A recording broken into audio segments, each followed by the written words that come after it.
संतानहंतारो यत्पादां भुजरेणवः स्वीयानां तान् निजाचार्यान् प्रणमामि मुहुर्मुहुः।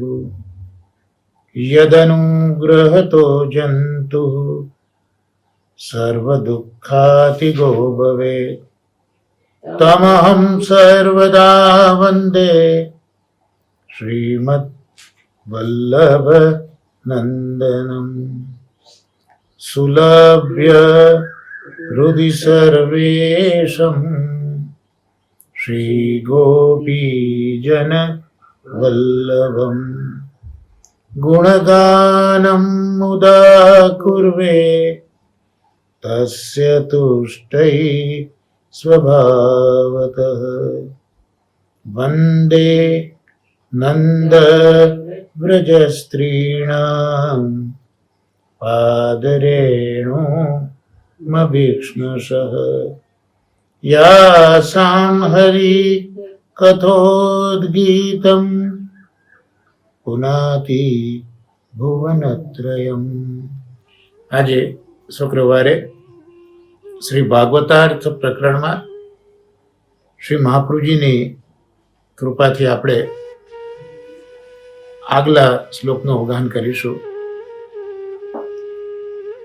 શ્રીમદ ભાગવતાર્થમાં જે પ્રથમ સ્કંદ છે એના બીજા અધ્યાયના શ્લોકો આપણે શ્રી મહાપ્રભુજીની કૃપાથી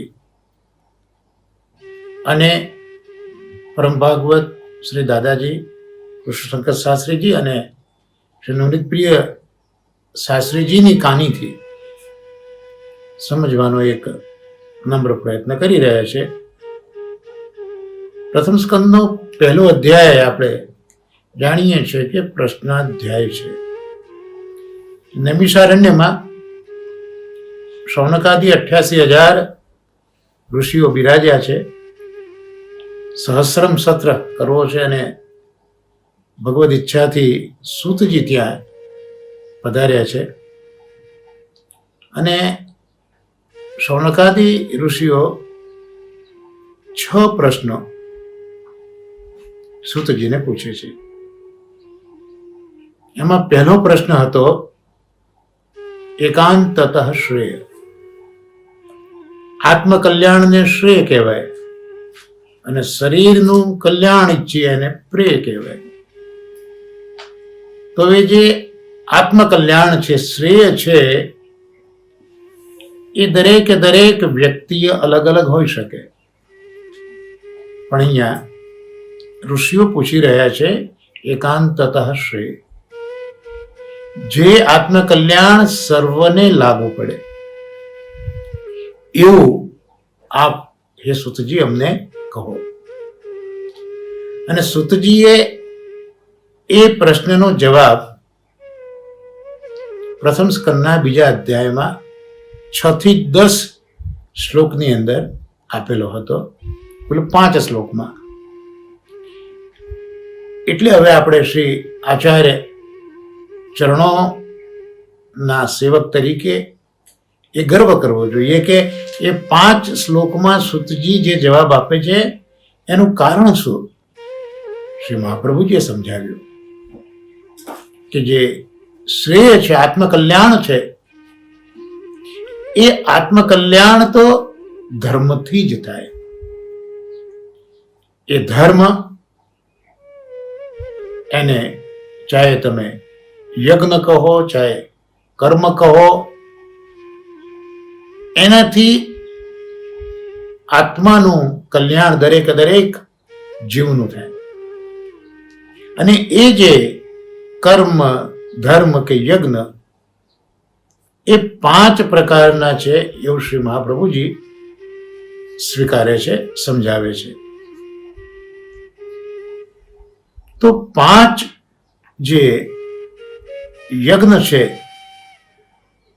એટલે અહીંયા એ કર્મ કે ધર્મ એના વિશે 5 શ્લોકોમાં જવાબ આપેલો છે. હવે બીજો પ્રશ્ન, એટલે એ જે શ્લોકો છે 6 થી 10 સુધીના, એ આપણે આપણા પૂર્વ સત્સંગમાં જોયા છે. હવે બીજા પ્રશ્નનો જવાબ સુતજી આપી રહ્યા છે, પણ પ્રશ્ન એ છે કે જે ધર્મ યજ્ઞ વગેરે છે એ તો શાસ્ત્રોમાંથી સમજવાથી જ સમજાય, પણ શાસ્ત્રો તો ઘણા છે. પાછું દરેક શાસ્ત્રમાં જુદું જુદું સાધન આપ્યું હોય, એ શાસ્ત્રમાં જુદા જુદા સાધનના ફલ પણ આપ્યા હોય.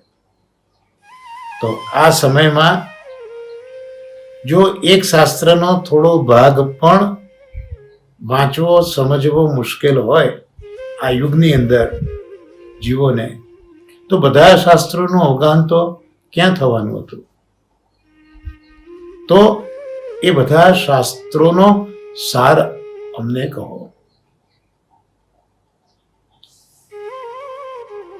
દરેક શાસ્ત્રો છેવટે તો પ્રભુ તરફ જ લઈ જતા હોય છે.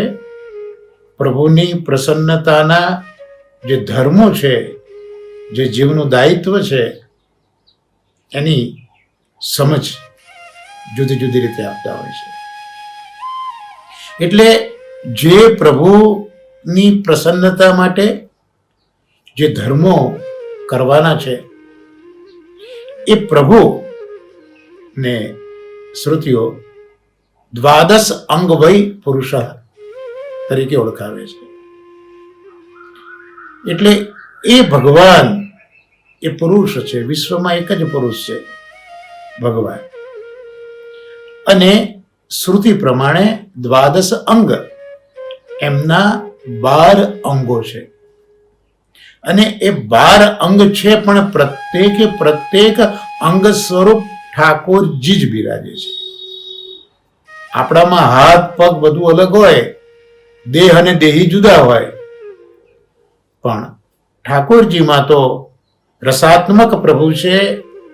એટલે સમગ્ર જે વિગ્રહ છે, શ્રી વિગ્રહ છે, એ બધો રસાત્મક છે, એટલે ઠાકોરજી જ છે.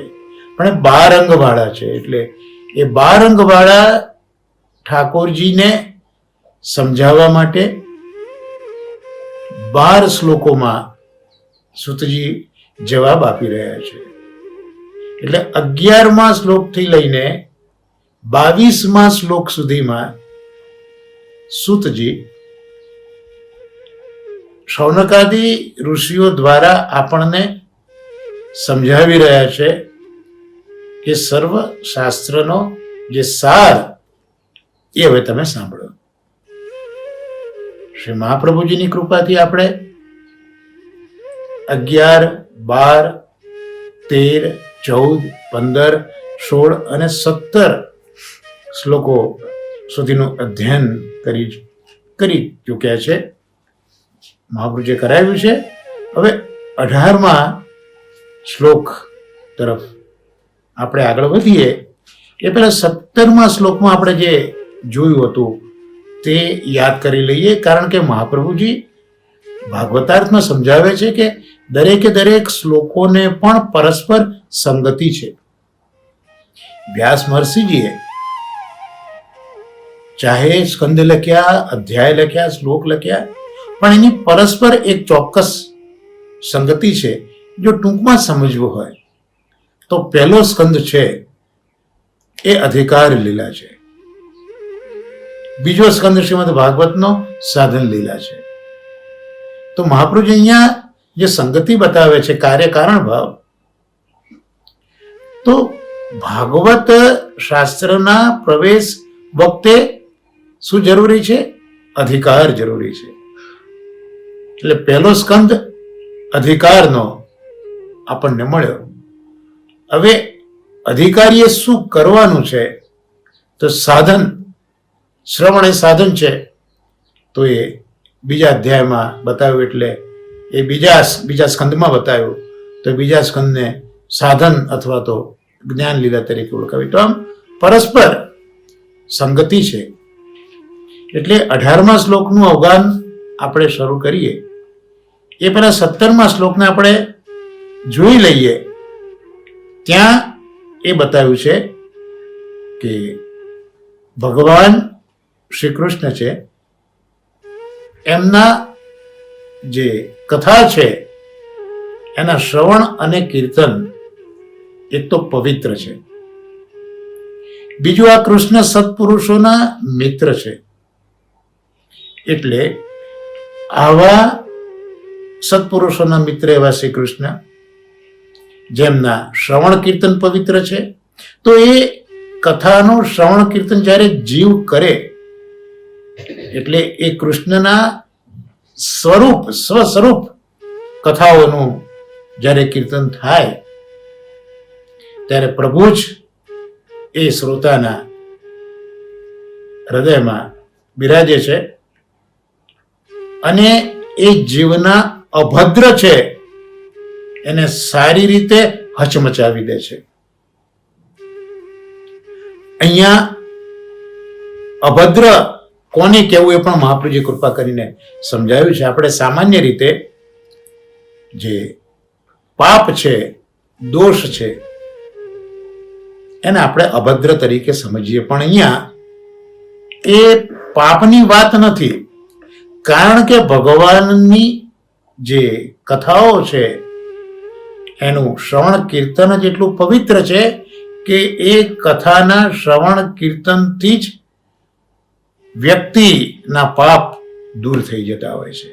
કથાના શ્રવણ કીર્તનથી પાપ દૂર થાય એટલી પવિત્રતા આ કથાની, ઠાકોરજીના સ્વરૂપ કથાની આ મહત્તા છે. એટલે અહીંયા અભદ્ર એ પાપ નથી કે દોષ નથી, પણ અહીંયા અભદ્ર એટલે જે કષાયો છે, કામ, ક્રોધ, લોભ વગેરે જે દુર્ગુણો છે અંતઃકરણના, એ હચમચાવી દે છે ભગવાન. એટલે એને દૂર કરવાનો પ્રયત્ન અહીંયા દેખાય છે અને દૂર કરે છે એવું આ શ્લોકમાં આપણે જોયું હતું. તો હવે પ્રભુએ આટલી કૃપા કરી કે જે અભદ્ર હતા, કામ વગેરે જે હતા, એને હચમચાવી નાખ્યા આ કથાએ, સ્વરૂપ કથાએ. અને આપણે આગળ જોયું હતું કે કૃષ્ણ કથા કહેવાય, કૃષ્ણની કથા નહીં બોલવાનું, પણ કૃષ્ણ કથા. કારણ કે મહાપ્રભુજી સમજાવે છે કે અહીંયા કૃષ્ણ જ કથા સ્વરૂપે બિરાજે છે. કૃષ્ણની કથા કહો તો કૃષ્ણ એક બાજુ છે, એમની કથા બીજી બાજુ છે. એટલે ત્યાં કથા ગૌણ બની જાય, કૃષ્ણ મુખ્ય બને, અને એ કથા ગૌણ બનતા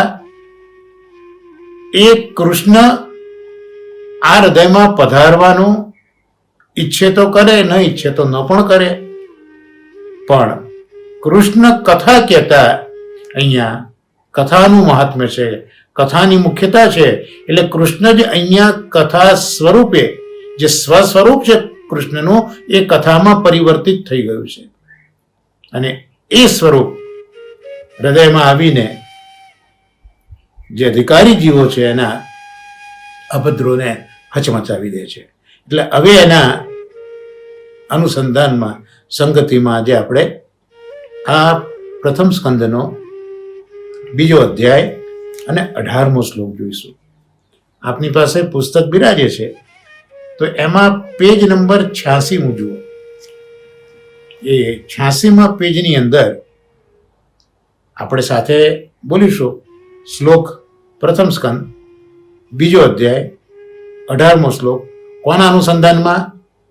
તો પ્રથમ સ્કંદના પ્રથમ અધ્યાયમાં જે 2જો પ્રશ્ન પૂછાયો છે એના જવાબમાં સૂતજી આ રજૂઆત કરી રહ્યા છે.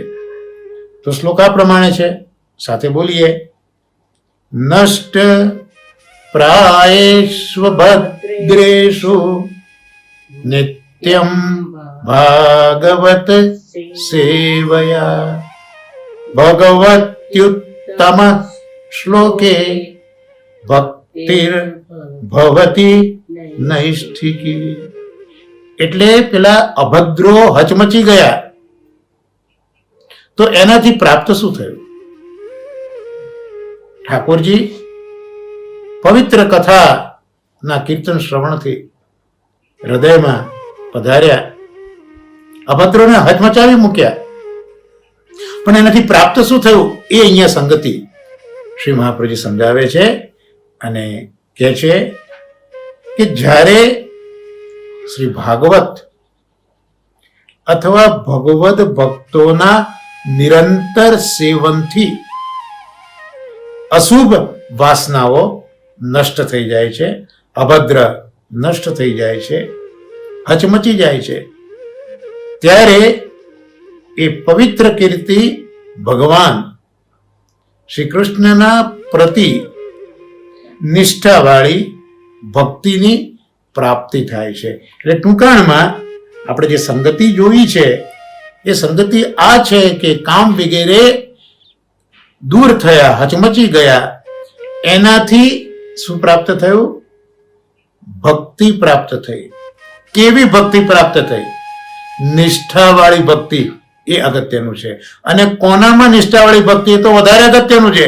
તો શ્રી ભગવાન શ્રી કૃષ્ણના પ્રતિ, એટલે ભગવાન શ્રી કૃષ્ણમાં નિષ્ઠાવાળી ભક્તિ આનાથી પ્રાપ્ત થતી હોય છે.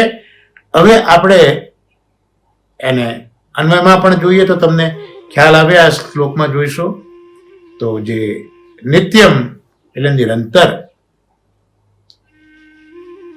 ભાગવત સેવયા, તો શ્રીમદ ભાગવતના સેવનથી અભદ્રેશુ એટલે નષ્ટ પ્રાયેશુ, ભદ્રેશુ છે એ સંધિ છૂટી પડશે, નષ્ટ પ્રાયેશુ અભદ્રેશુ.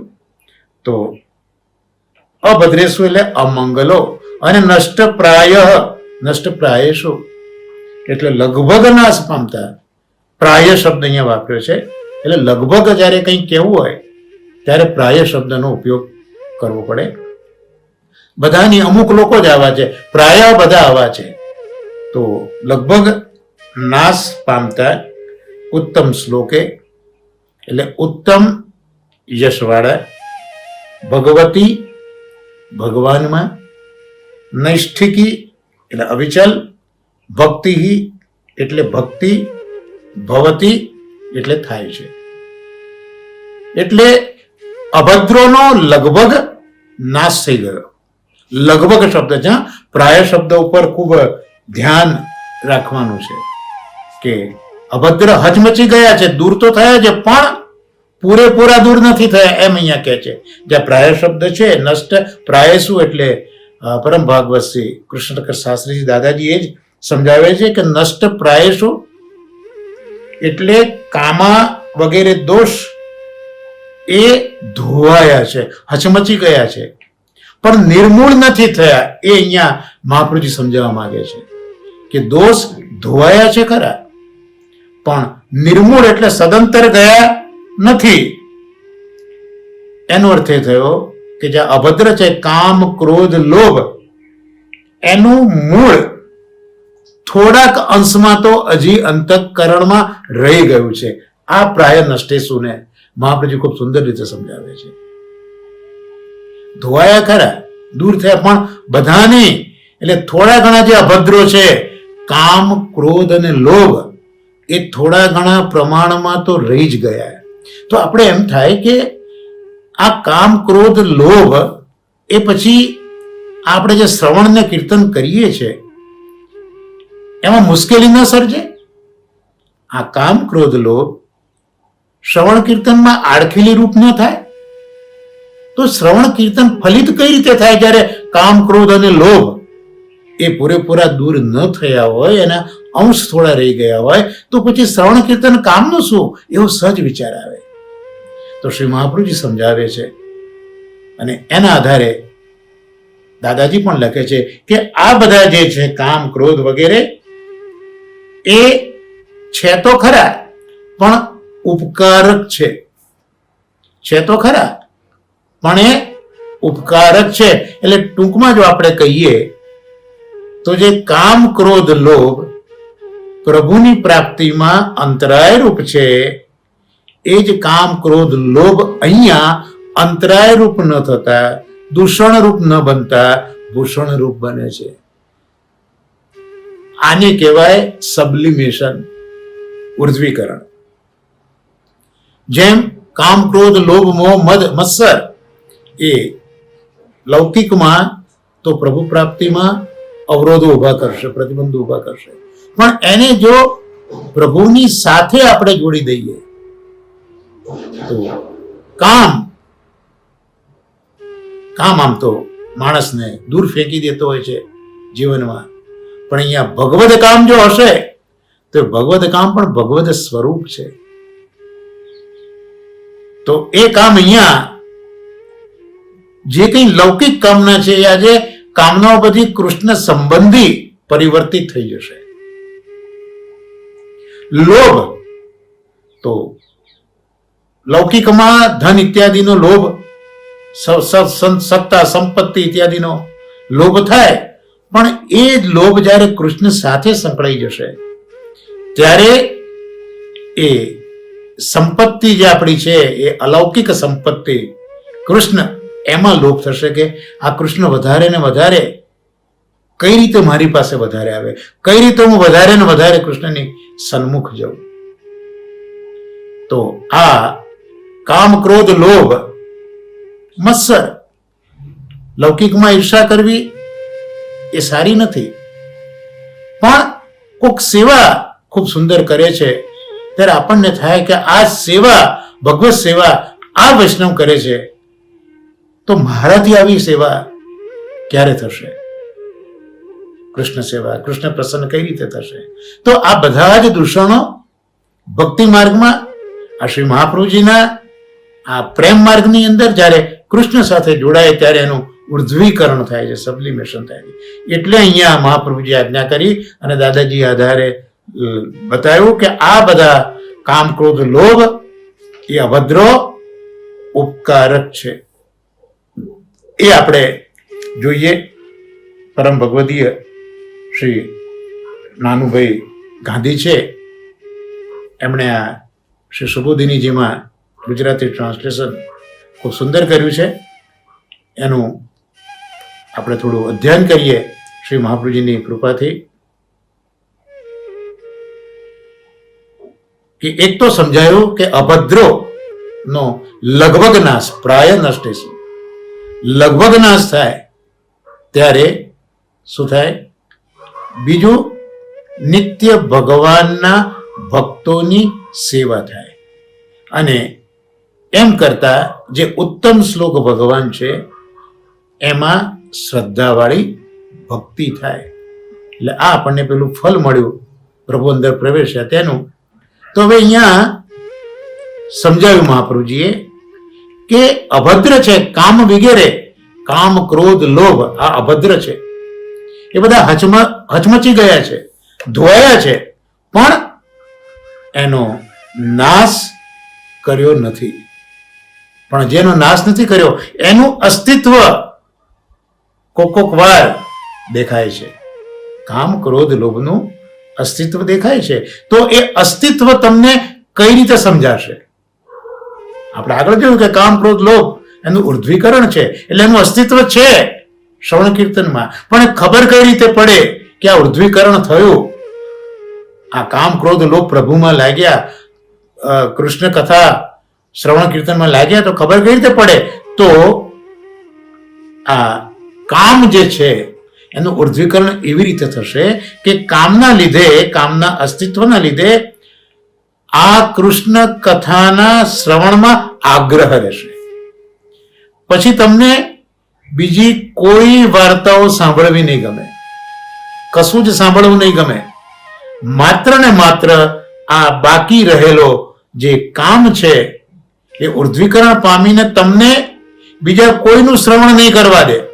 એ કામનું અસ્તિત્વ જે તમારામાં છે એ તમને ભગવાનની કૃષ્ણ કથા છે એના શ્રવણમાં તમારો આગ્રહ ઉત્પન્ન કરશે. આ ઉપયોગિતા કામની શ્રી મહાપ્રભુજી બતાવે છે. અને બીજું, એ જે તમારું શ્રવણ છે એમાં કોઈ તમને અડચણ કરે તો તમને ક્રોધ આવશે. આમ તો આપણે લૌકિકમાં કંઈક વાત કરતા હોઈએ બહુ અગત્યની, અને કોક બોલાય કરે તો આપણને તરત ક્રોધ આવે છે કે ભાઈ સાંભળવા દે ને એક વખત. તેમ અહીંયા પણ જે પેલી કામના થઈ છે કૃષ્ણ કથાના શ્રવણની, એમાં જો કોઈ અડચણ ઊભી કરશે ને તો તરત આપણને ક્રોધ આવશે. અને ત્રીજું, જે આ કથા છે એનું શ્રવણ કીર્તન એ તો સત્સંગમાં થાય, કારણ કે મહાપુરુષોનો સત્સંગ બહુ જરૂરી છે ને. શરીરાય ચરણો આપણને પ્રથમ શિક્ષાપત્રમાં પણ સમજાવશે, ક્રમશઃ આપણા સત્સંગમાં આપણે જોઈશું કે સત્પુરુષોનો સંગ ખૂબ જરૂરી છે, એ જ દીનતાને લાવશે. એટલે જીવનમાં દીનતાની પ્રાપ્તિ માટે સત્સંગ, મહાપુરુષનો સંગ, જે આપણે આગલી જે શ્લોકો છે એમાં પણ આપણે જોયું કે ભાઈ તીર્થનું સેવન કરો અને ત્યાં વસતા જે મહાપુરુષો છે એનું પણ સેવન કરો. એટલે ત્યાં મહાપુરુષનું સેવન એટલે સેવા તો ખરી, પણ સાથે સાથે સત્સંગ. જેમ પેલા નારદજી 5 વર્ષના હતા અને ચતુર્માસમાં પેલા ઋષિઓ આવ્યા, અને એ તો ઋષિઓ પોતે સત્સંગ કરતા હતા, પણ આ બાળ નારદજી એને સાંભળતા હતા. તો હવે જે લોભ બાકી રહ્યો અભદ્રમાં, એનું રુદ્રીકરણ, તો એ જે ભક્ત છે કે જીવ છે એને પછી સત્સંગમાં લોભ થશે. આ લોભનું ઊર્ધ્વીકરણ, પછી એને સત્સંગનો લોભ લાગશે કે ભાઈ માનો કે આપણે અડધો કલાકનો આપણો સત્સંગનો સમય નક્કી કર્યો, તો એ અડધો કલાક પૂરો થતા એમ લાગે હશે હજી 10-15 મિનિટ જરા ખેંચી લો ને. તો આ જ્યારે પેલો પ્રાય નષ્ટેશું, કંઈક રહી ગયેલો જે પેલો લોભ છે ને એ ઊર્ધ્વીકરણ પામીને પછી સત્સંગમાં આપણો લોભ ઊભો કરશે. તો આ રીતે જે નષ્ટ પ્રાય થોડાક બાકી રહી ગયા છે અભદ્ર કામ ક્રોધ લોભ, તો આ જે કામ છે એનાથી શ્રવણમાં આગ્રહ થશે. ત્યાર પછી એ શ્રવણમાં કોઈ અડચણ ઊભી કરશે તો આપણને ક્રોધ આવશે, અને એ સત્સંગને વધારે ને વધારે એમાં ભાગ લેવા આપણને લોભ થશે. આમ આ અભદ્રનું અસ્તિત્વ આ રીતે છે એ સમજાવવા માટે આચાર્ય ચરણો કહે છે કે અહીંયા પ્રાયઃ શબ્દ મૂક્યો, અર્થાત એ ઉપકાર જ છે એમ શ્રી મહાપ્રભુજી સમજાવવા માંગે છે.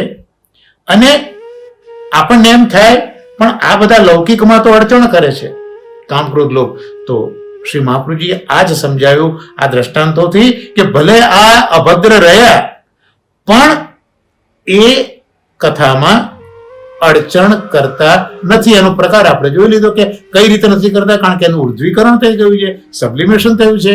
એટલે ભલે રહ્યા પણ હવે એ ભક્તોને આ પ્રભુ કથામાં એ કોઈ અડચણ કરતા નથી. અને જ્યારે અડચણ નથી કરતા તો હવે શું થશે કે એ જે ભગવાનની કથા છે ને એનું શ્રવણ હવે નિત્ય થશે.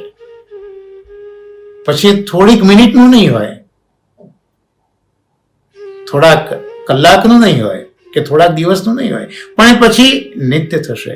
જેમ શ્રી મહાપ્રભુજી કહે છે ને કૃષ્ણ સેવા સદા કાર્ય, તો અહીંયા સદા એ કોઈ એક સમયની કે કોઈ 4-5 કલાકની એવું નથી, પણ સદા એ કાલવાચક છે. એટલે હંમેશા તો અહીંયા જે કથાનું શ્રવણ છે એ પણ સદા એટલે નિત્ય થશે એવું અહીંયા મહાપ્રભુજી સમજાવે છે. અને સાથે સાથે જે ભાગવત એટલે પ્રભુનું નામાત્મક સ્વરૂપ ખરું, પણ બીજું જે ભાગવત નો અર્થ છે એ છે ભગવાનના ભક્તો. શ્રીમદ ભાગવતમાં મૈત્રેયને પણ ભાગવત કયા છે, ઉદ્ધવજીને પણ ભાગવત કયા છે, નારદને પણ ભાગવત કયા છે, ઋષિઓને પણ ભાગવત કયા છે.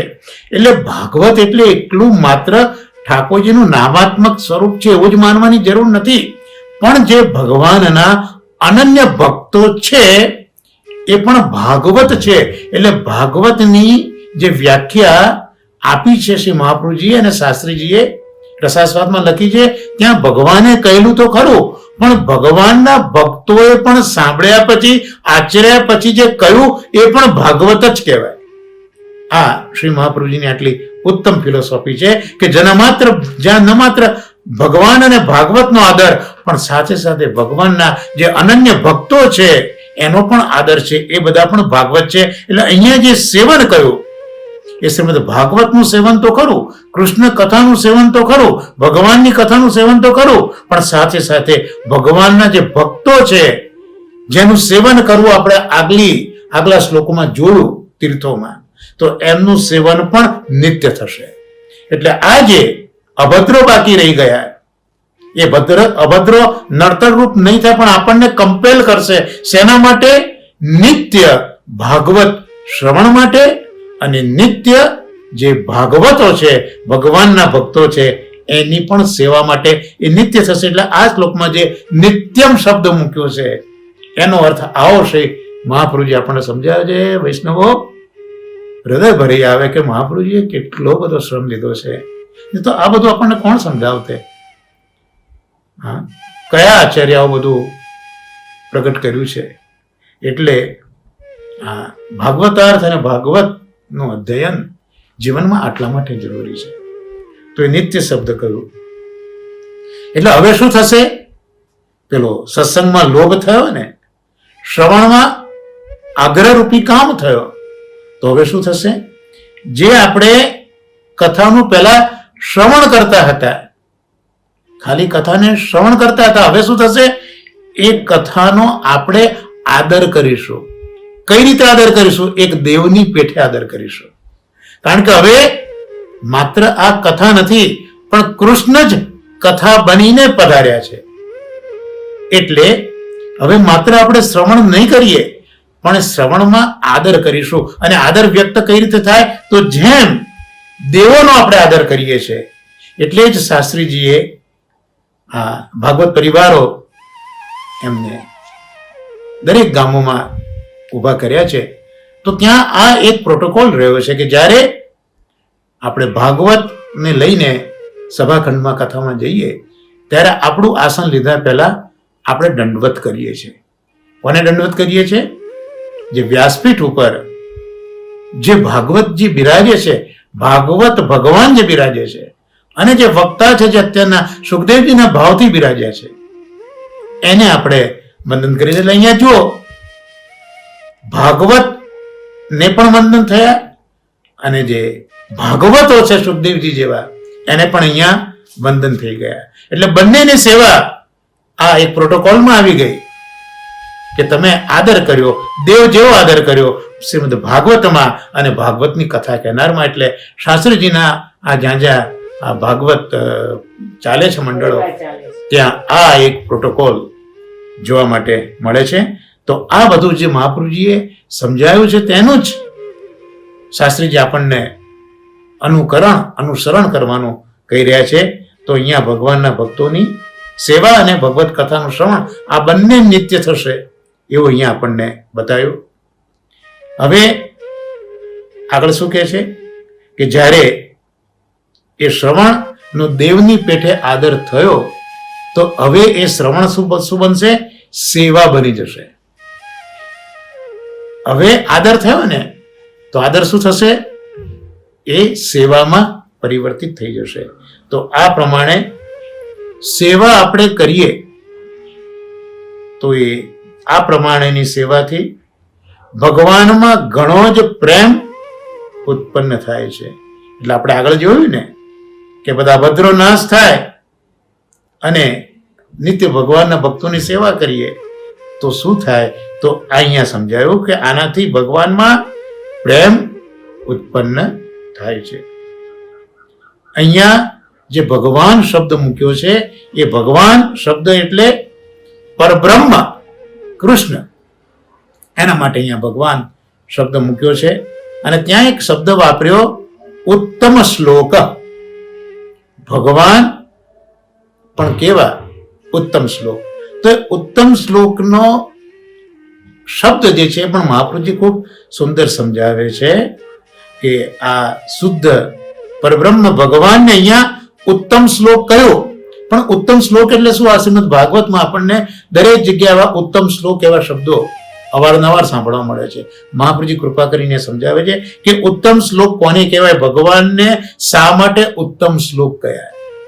તો મહાપ્રભુજી સમજાવે છે કે જે ઉત્તમ પુરુષો છે એ ઉત્તમ પુરુષો દ્વારા જેની પ્રશંસા થઈ છે. ઉત્તમ શ્લોક તો ઉત્તમ એટલે ઉત્તમ પુરુષો અને શ્લોક એટલે પ્રશંસા. તો જ્યાં ઉત્તમ પુરુષો જેની પ્રશંસા કરે છે એવું જે આ તત્વ છે એ ઉત્તમ શ્લોક પરબ્રહ્મ પરમાત્મા છે. આ ઉત્તમ શ્લોકનો એક અર્થ આવો શ્રી મહાપ્રભુજીએ કર્યો સુબોધિનીજીમાં. અને બીજો અર્થ કર્યો ઉત્તમ એટલે ઉત્તમ અને શ્લોક એટલે કીર્તિ. તો જેની કીર્તિ એ ઉત્તમ છે, જેનો યશ ઉત્તમ છે. શ્રી મહાપ્રભુજીએ વેણુગીતમાં જે 6 ધર્મો બતાવ્યા છે એમાં જે યશ ધર્મનું વર્ણન કર્યું છે ને એ પ્રભુની કીર્તિ કેવી છે એ 6 ધર્મમાં આપણે જોવા મળે છે. તો અહીંયા જે ભગવાનની કીર્તિ ઉત્તમ છે એવી ઉત્તમ કીર્તિ, એનું નામ પણ ઉત્તમ શ્લોક, તો એવા પણ ભગવાન. તો આ ઉત્તમ શ્લોક શબ્દના પણ શ્રી મહાપ્રભુજીએ કૃપા કરીને આપણને 2 અર્થ સમજાયા છે. વૈષ્ણવો, મહાપ્રભુજી કેટલા કૃપાળુ છે. એક તો જે ઉત્તમ પુરુષો છે જેમણે પ્રશંસા કરી છે એવા આ ભગવાન, અને બીજા જેમની કીર્તિ ઉત્તમ છે એવા ઉત્તમ શ્લોક ભગવાન. અને જ્યારે આવા ભાગવતો અને સત્પુરુષો અને કૃષ્ણ કથા આ બંને સાથે હવે રહ્યા, કારણ કે આપણે સેવન કોનું કર્યું? કૃષ્ણ કથાનું, ભાગવતનું કથાનું સેવન કર્યું. સેવન એટલે દેવની જેમ પૂજ્યા, આદર આપ્યો. એવી જ રીતે જે સત્પુરુષો છે, મહદપુરુષો છે એની સેવા કરી. તો આમ બંને સેવા આપણે કરી, એક કથા સેવા અને બીજી સત્પુરુષોની સેવા. તો આનાથી શું થયું? તો આનાથી મહાપ્રભુજી કહે છે ભક્તિ થાય છે. આનાથી ભક્તિ થાય છે. આપણે બધાને ભક્તિ તો કરવી છે, પણ ભક્તિ લાવવી ક્યાંથી? તો આ સુતજી જે કહી રહ્યા છે એમાં મહાપ્રભુજી આટલું સમજાવે છે કે આમ કરવાથી ભક્તિ થાય. આવો આનો અર્થ શ્રી મહાપ્રભુજી આપ્યો છે. એટલે ભક્તિ ઉત્પન્ન થાય, ભક્તિ તો ઉત્પન્ન થાય, પણ પછી એવા ભક્તો સત્પુરુષોનો કે કથાનો ત્યાગ કરતા નથી. આ વસ્તુ ખૂબ અગત્યની છે. ભક્તિ તો ઉત્પન્ન થઈ, પણ જે આપણે આગળ જોયું ને હજી અભદ્રો બાકી છે, એ અભદ્રો ઉપકારક છે. એટલે એ અભદ્રોના લીધે આપણને જે શ્રવણમાં આગ્રહ થયો, અડચણ કોઈ કરે તો ક્રોધ થયો અને સત્સંગમાં લોભ લાગ્યો. તો આના લીધે શું થશે કે જે સત્પુરુષોની સેવા છે અને કથા સાંભળવા રૂપી સેવા છે, તો એ ભક્ત છોડતો નથી. આવું અહીંયા કહેવા માંગે છે. એટલે ગમે તેટલું પછી વિઘ્ન એમાં આવે, આપણે જો ને અડચણ થાય તો ક્રોધ આવે. એટલે સત્પુરુષોની સેવા અને આ કથારૂપી સેવા એ ત્યાગ આ ભક્તો પછી કરતા નથી. અને જો એમાં વિઘ્ન કદાચ આવ્યું તો એમાંથી લોકો ચલિત પણ થતા નથી. તો એ ચલિત નથી થતા એ માટે જે અહીંયા નિષ્ઠા શબ્દ છે ને, ભક્તિ ભવતી નૈષ્ઠિકી, એ ભક્તિ નિષ્ઠાવાળી બને છે. તો આ નિષ્ઠાવાળી ભક્તિ કેમ કહી તે મહાપ્રભુજી અહીંયા સુબોધિનીજીમાં આપણને સમજાયું છે કે આવી ભક્તિ એ નૈષ્ઠિકી ભક્તિ કહેવાય. કે ગમે તેટલી એના ઉપર વિઘ્નો આવે, ગમે તેટલી આફત આવે, અને આમે કોકે કહ્યું છે જો આફતોं में पलते हैं वो ही दुनिया बदलते हैं. એટલે આવા ભક્તોને તો જે આફત છે ને એ પણ અવસરમાં પરિવર્તિત કરવાની શક્તિ અને સમજ ઠાકોરજી આપતા હોય છે. એટલે એમની આ નિષ્ઠા એમને સદાય સત્પુરુષોની સેવા અને કથા શ્રવણરૂપી સેવામાં રોકેલા જ રાખે છે. તો આ થઈ નૈષ્ઠિકી ભક્તિ. અને આવી જ્યારે નૈષ્ઠિકી ભક્તિ થાય એ પછી જે ઉપદ્રવ કાલ વગેરે કરે છે એને કાલ કર્મ ન બાંધે રે. જે ઉપદ્રવ કાલ કરે છે એ ઉપદ્રવો પછી એમને જણાતા પણ નથી. તો આ રીતે આ 18મા શ્લોકમાં ખૂબ અદ્ભુત સમજ શ્રી મહાપ્રભુ સુબોધિનીજીમાં આપે છે કે આગલા શ્લોકમાં જોયું એમ બધા કામ વગેરે હચમચી તો ગયા પણ હજી સંપૂર્ણ દૂર નથી થયા, પણ એ ઉપકારક છે માટે રહ્યા છે. અને ઉપકારક છે એટલે જ ક્રમશઃ જે પેલી ભક્તિ ઉત્પન્ન થઈ સત્પુરુષોની સેવાથી કે કથા શ્રવણથી એ ભક્તિ હવે નૈષ્ઠિકી બની ગઈ કે કોઈ પણ મુશ્કેલીમાં એ ભક્તિ વગર હવે ભક્ત રહી નહીં શકે. અને આપણે ત્યાં તો સુંદર ઉદાહરણ દિનકરદાસ શેઠનું છે.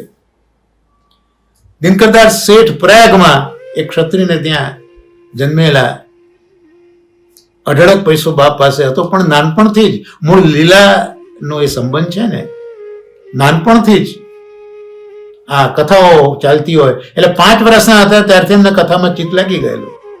અને 12 વર્ષના થયા એની સાથે તો બહાર નીકળી જતા અને કથાકાર હોય એમની પાસે જઈને ઘરમાં જે કંઈ વસ્તુઓ હોય એ બધી જઈને કથાકારને આપે અને કથામાં એ જઈને બેસી જાય. પેલા 4 ભાઈઓ હતા, એમાં મોટા ભાઈના લગ્ન થયા. એ વખતે એમને સરસ મજાના કપડાં પહેરાયા, ઘરેણા બધું એમના પિતાએ આપ્યું. તો આ તો લાગત શોધતા હતા, 10-12 વર્ષની ઉંમરના હશે એ વખતે. ઘરમાંથી નીકળી ગયા ને જે કથાકારો 10-5 હતા એમને પોતાના સારા સારા વસ્ત્રો અને ઘરેણા એ બધું આપી દીધું અને પોતે તો ધોતિયું પહેરીને ઘરની અંદર બેસી ગયા. બાપાએ કેટલો બધો માર્યો અને સમાજમાં એમની છાપ પડી કે આ તો ચોર છે. જો કેટલો બધો પેરાડોક્સ છે કે કથા સાંભળવા જતા ને ત્યાં બધાને પૈસા આપતા પેલા કથાકારોને, એટલે કથાકારો એમને શેઠ કહેતા. એટલે કથામાં બધા એમને દિનકરદાસ શેઠ કહેતા અને ઘરમાં ને સમાજમાં બધા એમને ચોર કહેતા. તો આ જે છે ને કે જે દુર્ગુણો છે એ જ્યારે કથા સાથે સંકળાય છે ત્યારે એનું ઉર્ધ્વીકરણ કેવું ગજબનું થાય છે. એટલે માર પડ્યો છતાં દિનકરદાસ શેઠે કથાને છોડી, ખાવા પીવા નથી મળતું તો બી કથા એમને છોડી નથી. તો આ જ જે શ્લોક છે એમાં દિનકરદાસ શેઠનું સ્મરણ સહજ થઈ આવે છે કે આટલી બધી વિપત્તિમાં પણ એમને શ્રવણ નથી છોડ્યું. અને જ્યાં સુધી પિતા હતા ત્યાં સુધી તો બધો ક્રમ ચાલ્યા કરો કે એકાદ વખત રોટલી મળી જતી, પણ પિતાને મર્યા પછી શું, કોઈ ઘરમાં રાખવા તૈયાર નહીં, કારણ કે આ તો ચોર છે. એવી છાપ હતી, કોઈ કન્યા ના આપી કારણ કે આ તો ચોર છે. એટલે હવે આ ગામ છોડી દેવું છે. પ્રયાગ એમ માનીને જ્યારે ત્રિવેણ ઉપર આવ્યા ત્યાં ભગવત કૃપા મહાપ્રભુજી જાણતા હતા કે મારો જીવ આવી રહ્યો છે. એટલે અડેલથી મહાપ્રભુજીએ કૃષ્ણદાસજીને મોકલ્યા કે જાઓ જઈને મિશ્રી વગેરે લઈ આવો પ્રયાગમાં જઈને. અને ત્યાં આ જુએ છે દિનકરદાસ કૃષ્ણદાસને અને દૈવી તેજ કૃષ્ણદાસનું. એટલે પૂછે છે કે ભાઈ તમે કોણ છો? આ તો કૃષ્ણદાસ હતા. તો કે ભાઈ તમારે શું કામ, હું કોણ છું, તમે કોણ છો? એટલે દિનકરદાસ પોતાની આંખે આપવીતી કહે છે કે મારે તો આ કથા સાંભળવામાં ખૂબ રસ છે અને એ સાંભળવા માટે મેં મારું ઘર છોડ્યું છે. તો મને એ જાણવું છે, મેં તમને પૂછ્યું એટલા માટે કે મને કોઈક એવા વ્યક્તિ બતાવો કે જે સુંદર કથા કરતા હોય. તમારો આકૃતિ જોઈને મને લાગ્યું તમારા ગુણો હું પામી ગયો છું. ત્યારે કૃષ્ણદાસ હતા મહાપ્રભુજીનું પ્રમેય ભલે તો સમજી ગયા કે આ કોઈ દૈવી જીવ છે, એટલે તો આપ્યું એડ્રેસ અડેલમાં મહાપ્રભુજીની તો કૃષ્ણદાસ ન આપે. પણ મહાપ્રભુજી એમનામાં એ સામર્થ્ય આપ્યું હતું કે દૈવી જીવને પારખી શકતા હતા. એટલે કૃષ્ણદાસે કહ્યું કે અડેલ જા ભાઈ તું ત્યાં મહાપ્રભુજીની કથા સાંભળજે ને દિનકરદાસ શેઠ સીધા અડેલ પહોંચે છે અને મહાપ્રભુજીની કથા સાંભળે છે. ભ્રમર ગીતનો પ્રસંગ ચાલતો હોય છે અને દિનકરદાસ શેઠની આંખમાંથી આંસુ વહી જાય છે કે આટલી બધી કથાઓ આટલા વર્ષો સાંભળી પણ આવી કથા તો કોઈ દિવસ સાંભળી નથી. મહાપ્રભુજીની પાસે જાય છે ને મહાપ્રભુજી પણ જુઓ, અરે દિનકરદાસ શેઠ તમે આવ્યા?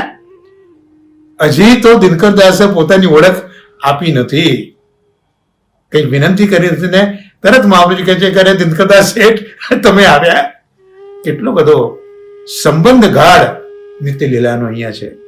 અને પછી તો શરણે લીધા અને 100 રૂપિયા લઈને આવેલા દિનકરદાસ શેઠ. 50 રૂપિયા તો મહાપ્રભુજીને ભેટ કરી દીધા અને 50 રૂપિયામાંથી એ રોટલી શેકી અને પોતાનું ગુજરાન ચલાવતા હતા. અને જો આ આપણે જોયું ને, જે પ્રાય એટલે થોડા પ્રમાણમાં જ પેલા અભદ્રો બાકી રહી જાય છે. એટલે મેં કહ્યું ને કે કામ એટલે શ્રવણ માટેની એમની કામના ખૂબ તીવ્ર થઈ જાય અને લોભ, સત્સંગ છોડવો ના હોય એનો લોભ થઈ જાય. તો એક વખતે કિનારા ઉપર રોટી કાચી શેકેલી અને કાચી રોટી સિદ્ધ કરેલી અને શેકવાની તૈયારી કરતા હતા. ત્યાં પેલા જલગરિયા ગયા અને પૂછ્યું કે શું કરે છે મહાપ્રભુજી? તો કે આ કથાની શરૂઆત કરે છે, પોથી ખોલી છે. એ સાંભળીને દિનકરદાસ શેઠે જે કાચી શેકેલી રોટલી હતી એમાં જળ કરી અને પી અને મહાપ્રભુજી પાસે આવી ગયા કથા સાંભળવા.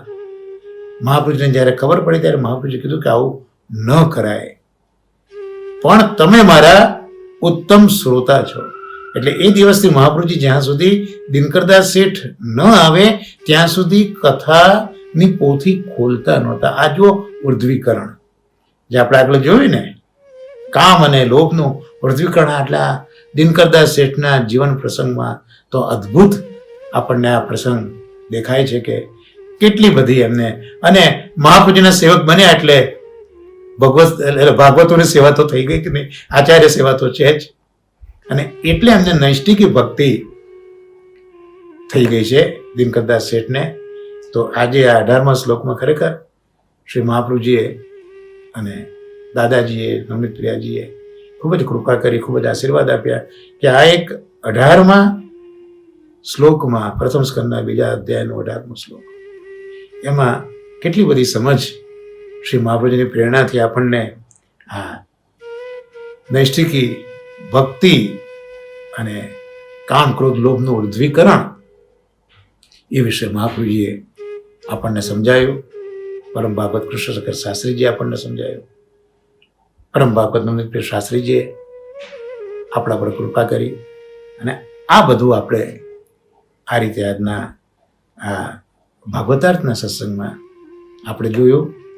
તો હવે જે આપણો બાકીનો જે સમય છે એ આપણે જે 5 તત્વોનું અવગાહન શ્રી મહાપ્રભુજી કરાવી રહ્યા છે એના વિશે આપણે કિંચિત અવગાહન કરવાનો સદૈન્ય પ્રયત્ન કરી જોઈએ. કારણ કે પંચ તત્વમાંથી પહેલું તત્વ જે ગોવર્ધનનાથજી છે, હવે એમના આ સ્વરૂપને કે એમની કથાને ક્યાં સમજી શકાય? પણ કૃપાળુ છે મહાપ્રભુજી, અનુગ્રહ કરે છે શ્રીનાથજી બાબા કે આપણે જીવનને, એ જીવન કવનને ગાવાનું, કીર્તન કરવાનું, શ્રવણ કરવાનું એક મનોરથ પણ આ 5 તત્વો જ કરાયો છે. અને 5 તત્વો જ એ આપણા પ્રયત્ન તરફ આપણને આગળ લઈ જઈ રહ્યા છે. તો ઠાકોરજી જે પ્રગટ થયા હતા અને પ્રગટ થયા પછી જે વ્રજવાસીઓ સાથે હજી મહાપ્રભુજી પધાર્યા નથી, હજી પાઠ બેસાડ્યા નથી, અને જે સખાઓ સાથે ઠાકોરજી લીલા કરી છે અને વ્રજવાસીઓ, ભોળા વ્રજવાસીઓ, નિસ્સાધન વ્રજવાસીઓ, એના માટે તો પ્રભુ પ્રગટ થયા છે 10મા સ્કંદના સુબોધિનીજીમાં. મહાપ્રભુજી એ જ આજ્ઞા કરે છે. વચ્ચે શાસ્ત્રીજીનો આ કથાનો પ્રસંગ સાંભળેલો. એમાં શાસ્ત્રીજીએ પ્રશ્ન પૂછેલો શ્રોતાઓને કે ભગવાનને પ્રાપ્ત કરવા શું જોઈએ, ભગવાનને પ્રાપ્ત કરવા શું જોઈએ. બધા જ શ્રોતાઓ એમની સમજ પ્રમાણે જવાબ આપતા હતા. શાસ્ત્રીજીએ કહ્યું કે હવે કોઈ જવાબ બાકી છે, હું ઇનામ આપું. પણ જ્યારે કોઈ જવાબ ન મળ્યો ત્યારે શાસ્ત્રીજી હસતા હસતા કહ્યું કે પ્રભુને શું જોઈએ? પ્રભુને કશું ન જોઈએ. પ્રભુને શું જોઈએ?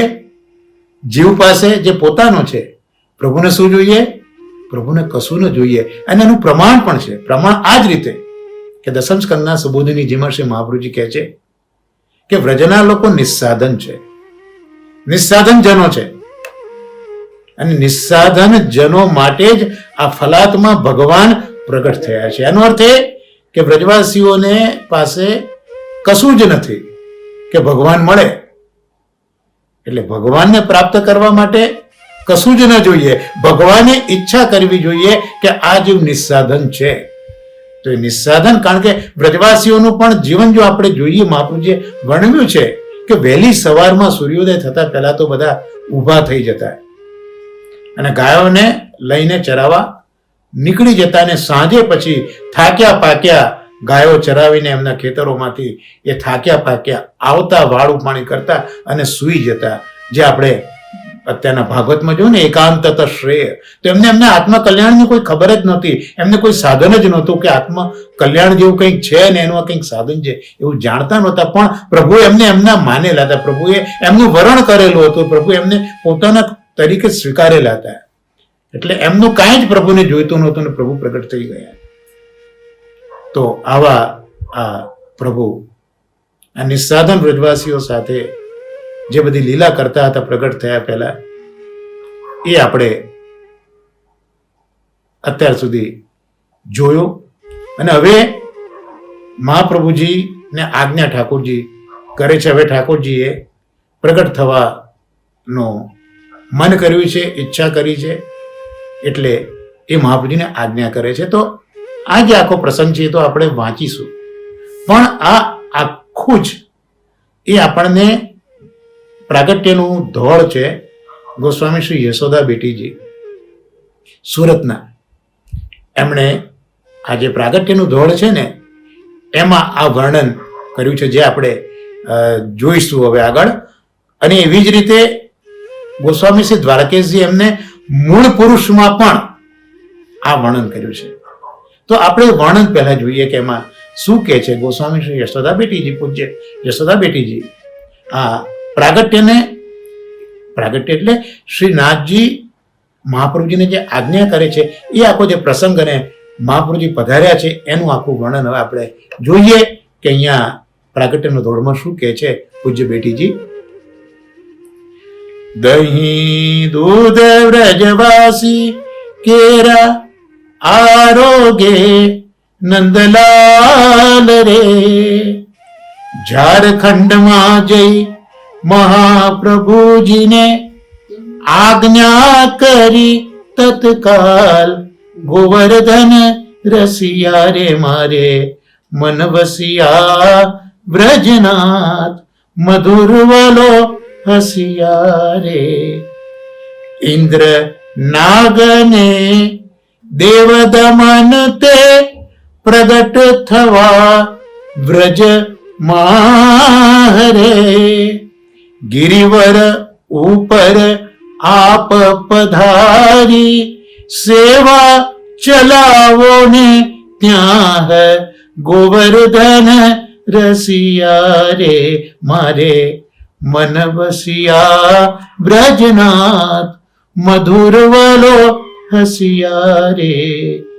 મહાપ્રભુજી વ્રજમાં પધાર્યા સદુ પાંડે ને ઘેર રે, વચન સુણ્યા ગિરિવર પ્રભુના, વાત પૂછી કહી પેર, ગોવર્ધન રસિયા રે મારે મન વસિયા બ્રજનાથ, મધુરવાલો હસિયા રે.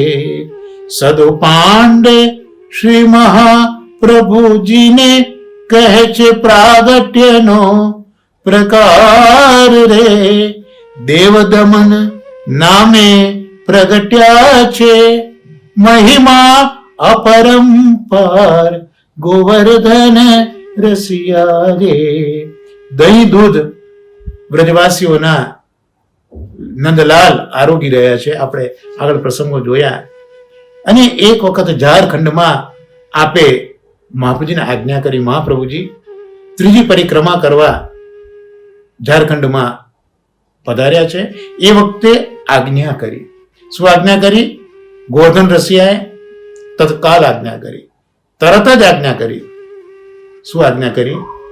કે ઇન્દ્ર દમન, નાગ દમન અને દેવ દમન એ વ્રજમાં પ્રગટ થયા છે. એ વલ્લભ વ્રજમાં પ્રગટ થયા છે, ઇન્દ્ર દમન, નાગ દમન અને દેવ દમન. તો આપ ગિરિરાજ્ય ઉપર આપ પધારો, ગિરિરાજ ઉપર આપ પધારો અને આ ત્રણે ત્રણ જે દમન છે એની સેવા તમે ત્યાં પ્રગટ કરો, એની સેવા તમે ત્યાં ચલાવો. એટલે મહાપ્રભુજી બ્રજમાં પધાર્યા, સદુ પાંડેજીના ઘેર પધાર્યા અને ત્યાં ગિરિરાજ ઉપરથી જે વચન છે એ એમણે સાંભળ્યું. એ બધો પ્રકાર આપણે આગળ જોઈશું. અને સદુ પાંડે મહાપ્રભુજીને આખો પ્રાગટ્યનો પ્રકાર કહે છે અને દેવદમન પ્રગટ્યા છે અને મહિમા અપરંપાર છે. આ બધું આ પ્રાગટ્યના દોડમાં પૂજ્ય ગોસ્વામી શ્રી સદા બેટીજીએ વર્ણન કર્યું છે, જે આપણે જોયું. તો આપણો સમય પણ અહીંયા સંપન્ન થાય છે. આજના શુક્રવારનો તો આવતા શુક્રવારે પાછા શ્રી મહાપ્રભુજી અને શ્રી કૃષ્ણશંકર દાદા પ્રિય શાસ્ત્રીજી મહાપ્રભુજી જેમ પ્રેરણા કરશે અને આ બંને ભાગવતો પણ આપણને જેમ સમજાવશે તેમ આગળ ભાગવતાર્થ જોવાનો પ્રયત્ન કરીશું. અને દેવદમનજી આપણને જેમ પ્રેરણા કરશે તેમ આપણે આગળ જીવન જોવાનું, જીવન કવનનું શ્રવણ કરવાનો પ્રયત્ન કરીશું. આજના સત્સંગને આશ્રયના પદ સાથે વિરામ આપીએ. શ્રી વલ્લભ પ્રભુ કરુણા સાગર જગત ઉજાગર ગાઈએ, શ્રી વલ્લભ કે ચરણ કમલ કી બલી બલી બલી जाइए, वैष्णवी सृष्टि समाज संग मिल जीवन को फल पाइए, श्री वल्लभ गुण गाइए, याते रसिक कहाइए, श्री वल्लभ प्रभु करुणा सागर जगत उजागर गाइए. श्री वल्लभाधीश की जय. श्याम सुंदर श्री अम्ने महारानी की जय. श्री गोवर्धन नाथ की जय. सर्वे वैष्णव ने महाराणा वर्षाना भगवत स्मरण वंदन.